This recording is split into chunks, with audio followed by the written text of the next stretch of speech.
Numbers 10. The silver trumpets. The Lord said to Moses, "Make 2 trumpets of hammered silver, and use them for calling the community together and for having the camps set out. When both are sounded, the whole community is to assemble before you at the entrance to the tent of meeting. If only one is sounded, the leaders, the heads of the clans of Israel, are to assemble before you. When a trumpet blast is sounded, the tribes camping on the east are to set out. At the sounding of a second blast, the camps on the south are to set out. The blast will be the signal for setting out.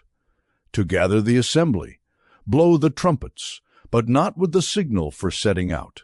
The sons of Aaron, the priests, are to blow the trumpets. This is to be a lasting ordinance for you and the generations to come. When you go into battle in your own land against an enemy who is oppressing you, sound a blast on the trumpets. Then you will be remembered by Lord your God and rescued from your enemies. Also at your times of rejoicing, your appointed festivals and new moon feasts, you are to sound the trumpets over your burnt offerings and fellowship offerings, and they will be a memorial for you before your God. I am the Lord your God." The Israelites leave Sinai. On the 20th day of the 2nd month of the 2nd year, the cloud lifted from above the tabernacle of the covenant law. Then the Israelites set out from the desert of Sinai and traveled from place to place until the cloud came to rest in the desert of Paran. They set out this first time at the Lord's command through Moses.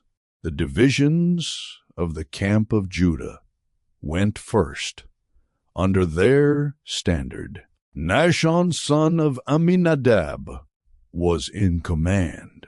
Nethanel, son of Zuar, was over the division of the tribe of Issachar, and Eliab, son of Helon, was over the division of the tribe of Zebulun. Then the tabernacle was taken down, and the Gershonites and Merarites, who carried it, set out. The divisions of the camp of Reuben went next, under their standard. Eliezer, son of Shedur, was in command. Shelumiel, son of Zurishaddai, was over the division of the tribe of Simeon, and Eliasaph, son of Duel, was over the division of the tribe of Gad. Then the Kohathites set out, carrying the holy things. The tabernacle was to be set up before they arrived. The divisions of the camp of Ephraim went next, under their standard. Elishama, son of Ammihud, was in command. Gamaliel, son of Pedazur, was over the division of the tribe of Manasseh, and Abidan, son of Gideoni, was over the division of the tribe of Benjamin.